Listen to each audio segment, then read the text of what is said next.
शहर की ऊंची इमारतों और शोर शराबे से दूर हिमालय की तलहटी में एक ऐसा इलाका था जिसे सरकारी नक्शों पर भी अघोषित छोड़ दिया गया था। इसे स्थानीय लोग अंधेरी घाटी कहते थे। गांव वालों का मानना था कि ये जंगल किसी साधारण पेड़ पौधों का समूह नहीं, बल्कि एक जीवित राक्षस है जो इंसानी मांस और रूहों का भूखा है। आर्यन, एक प्रसिद्ध वाइल्ड लाइफ फोटोग्राफर जिसके लिए डर सिर्फ एक शब्द था, उसने तय किया कि वो इस घाटी के रहस्य, जो असल में एक खौफनाक हकीकत थी, उसे अपने कैमरे में कैद करेगा। उसके साथ थे समीर, उसके बचपन का दोस्त जो स्वभाव से डरपोक था, और काव्या, एक निडर ट्रैकर। शाम के 5:30 बज रहे थे। सूरज की आखिरी किरणें पहाड़ों के पीछे छिप रही थी। जैसे ही उन्होंने जंगल की सीमा पार की, तापमान में अचानक भारी गिरावट महसूस हुई। समीर, अपना चेहरा सीधा करो, हम यहाँ इतिहास रचने आए, मरने नहीं। भाई, उस बूढ़े आदमी ने मना किया था। उसने कहा था कि रात होने से पहले यहाँ से निकल जाना, वरना आवाजें तुम्हारा पीछा नहीं छोड़ेंगी। मुझे तो डर लग रहा है, अगर जरा भी खतरा लगा तो मैं तो निकल लूंगा यहाँ से। तुम लोग अपना देख लेना। समीर, वो सिर्फ अंधविश्वास था।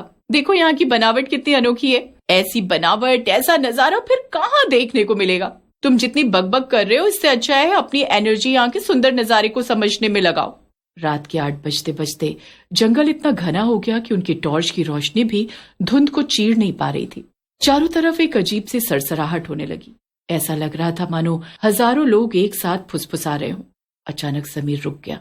उसका चेहरा सफेद पड़ गया था। तुमने सुना? ठीक से सुनो, यहाँ कुछ अजीब है। कुछ अजीब आवाजें सुनाई आ रही है मुझे। क्या?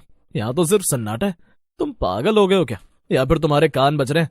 नहीं, मुझे मेरी बहन की आवाज सुनाई आ रही है। वो रो रही है, वो कह रही है, भैया बचाओ। मुझे लगता है वो किसी मुसीबत में, मुझे उसे बचाना होगा।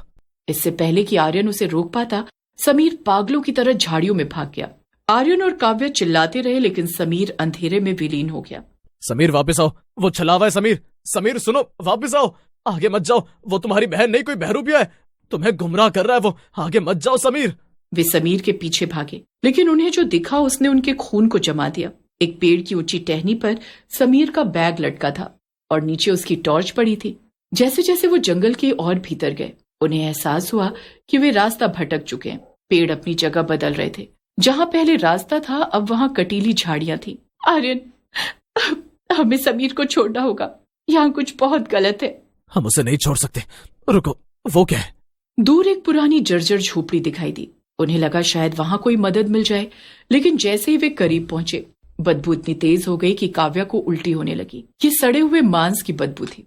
झोपड़ी के अंदर कोई रोशनी नहीं थी, बस एक पुरानी कुर्सी झूल रही थी। चर चर। तभी झोपड़ी के कोने से समीर की आवाज आई। आर्यन ने टॉर्च उस दिशा में घुमाई। वहां समीर बैठा था, लेकिन उसकी पीठ उनकी तरफ थी।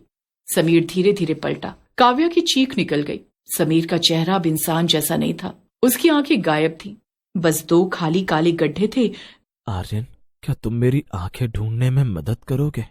वो इस जंगल ने खा ली है। वो चीज बिजली की गति से आर्यन की ओर झपटी। आर्यन और काव्या वहां से भाग निकले। भागते भागते वे एक ढलान से नीचे गिर गए और एक ऐसी जगह पहुंचे जो किसी स्लॉटर हाउस जैसी लग रही थी। वहां सैकड़ों लोग पेड़ों से उल्टे लटके हुए थे। कुछ अभी भी जीवित थे। उनकी सांसें चल रही थी, लेकिन उनके शरीर का मांस धीरे धीरे पेड़ों की जड़ें सोख रही थी। ये जंगल जीवित है, ये हमें खा रहा है। तभी वो मुख्य राक्षस, घाटी का स्वामी, उनके सामने प्रकट हुआ। वो 7 फुट लंबा, चमड़ी रहित और कई हाथों वाला जीव था। तुमने मेरी शांति भंग की है, अब तुम्हारी रूह इस जंगल की खाद बनेगी। उसने काव्या को उठाकर एक नुकीले पेड़ की टहनी पर पटक दिया। आर्यन, भागो, इसे खत्म कर। आर्यन अब पूरी तरह अकेला था। उसका कैमरा, उसके दोस्त, उसकी हिम्मत, सब कुछ छीन लिया गया था। उसने देखा कि उसके पास रखे बैग में 3 लीटर पेट्रोल और कुछ फ्लेयर्स यानी आतिशबाजी वाले गोले थे। उसने देखा कि राक्षस काव्या के शरीर से उसकी रूह खींचने की कोशिश कर रहा था। आर्यन की आंखों में आंसू थे, लेकिन दिल में नफरत। तुम नरक के जीव हो और मैं तुम्हें वहीं भेजूंगा। उसने पेट्रोल को उन जड़ों पर छिड़क दिया जो जमीन के नीचे से इंसानी शरीरों को जकड़े हुए थी। उसने एक फ्लेयर जलाया और उसे पेट्रोल की धार पर फेंक दिया। एक धमाका हुआ। आग की लपटें देखते ही देखते पेड़ों पर चढ़ने लगी। वो जंगल जो कभी अंधेरा और ठंडा था, अब आग की भट्टी बन चुका था। राक्षस दर्द से तड़पने लगा। उसकी आवाज हजारों चीखों के मेल जैसी थी, जिससे कान के पर्दे फट सकते थे। तुम मुझे नहीं जला सकते, मैं ये मिट्टी हूँ, मैं ये हवा हूँ। आग ने राक्षस को पूरी तरह घेर लिया। आर्यन जलते हुए जंगल से बाहर निकलने में कामयाब रहा। जब वो सड़क पर पहुंचा तो सूरज उग रहा था। उसका पूरा शरीर झुलस चुका था। एक ट्रक ड्राइवर ने उसे देखा और अस्पताल पहुंचाया। महीनों बाद आर्यन ठीक तो हो गया, लेकिन वो कभी बोल नहीं पाया। डॉक्टर ने कहा कि उसके गले की नसें किसी ठंडी चीज के संपर्क में आने से जम गई हैं। एक रात आर्यन अपने कमरे में बैठा था। अचानक उसे खिड़की पर दस्तक सुनाई दी। उसने मुड़कर देखा, बाहर कोई नहीं था, लेकिन शीशे पर भाप जम गई थी। उस भाप पर उंगलियों से लिखा था, हम अभी भी भूखे हैं आर्यन। उसने नीचे सड़क की ओर देखा। वहां समीर और काव्या खड़े थे, आग में झुलसे हुए। वे उसकी ओर हाथ हिला रहे थे। आर्यन को समझ आ गया, जंगल मरा नहीं था, वो बस एक नए शिकार के इंतजार में शहर आ गया था। आर्यन की बंद आंखों के पीछे खौफ का वो मंजर नाच रहा था जिसे वो भूलना चाहता था। कमरे में सड़ांध इतनी बढ़ गई कि उसका दम घुटने लगा। वो सड़ी हुई बदबू अब उसके बिल्कुल करीब थी। उसे अपने गले पर ठंडी बर्फ जैसी उंगलियों का स्पर्श महसूस हुआ। आर्यन ने हिम्मत जुटाकर आंखें खोली। उसके सामने कोई भयानक राक्षस नहीं, बल्कि काव्या और समीर खड़े थे। उनकी आंखों में गुस्सा नहीं, बल्कि एक असीम दर्द था। आर्यन, तुमने हमें उस आग में अकेला छोड़ दिया। तुमने सोचा कि आग उस शैतान को मार देगी। आग ने सिर्फ हमारे शरीरों को जलाया, उसे तो और भी ताकतवर बना दिया। आर्यन कुछ बोलना चाहता था, लेकिन उसके जमे हुए गले से सिर्फ एक घरघराहट निकली। अचानक कमरे की दीवारें पिघलने लगी और धीरे धीरे अस्पताल का वो कमरा फिर से उसी अंधेरी घाटी के जंगल में तब्दील होने लगा। उसे समझ आ गया कि वो कभी अस्पताल पहुंचा ही नहीं था। वो ट्रक ड्राइवर, वो अस्पताल, वो इलाज, सब कुछ उस छलावे का एक दिमागी खेल था, ताकि आर्यन की रूह को पूरी तरह तोड़ा जा सके। आर्यन ने देखा कि वो अभी भी उसी कुएं के पास खड़ा है जहां उसने आग जलाई थी। आग बुझ चुकी थी, लेकिन राख से एक नया जीव जन्म ले रहा था। उसका शरीर कोयले जैसा काला और आंखें जलते हुए अंगारे जैसी थी। इंसान का सबसे बड़ा हथियार उसकी उम्मीद है, और मैंने तुम्हारी वही उम्मीद तोड़ दी। अब तुम न जीवित हो न मृत। स्वागत है आर्यन, अब तुम इस जंगल के रक्षक बनोगे। जो भी नया शिकारी यहाँ आएगा, तुम उसकी आवाज बनकर उसे बुलाओगे। सालों बीत गए।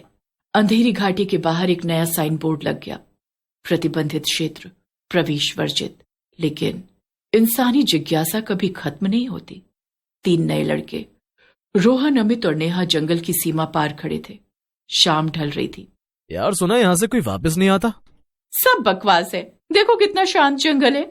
तभी झाड़ियों के पीछे से एक जानी पहचानी सुरीली आवाज आई। बचाओ, क्या कोई है वहां? मैं रास्ता भटक गया हूं। वो आवाज आर्यन की थी, वही मासूम और निडर आवाज जिसे उसने सालों पहले खो दिया था।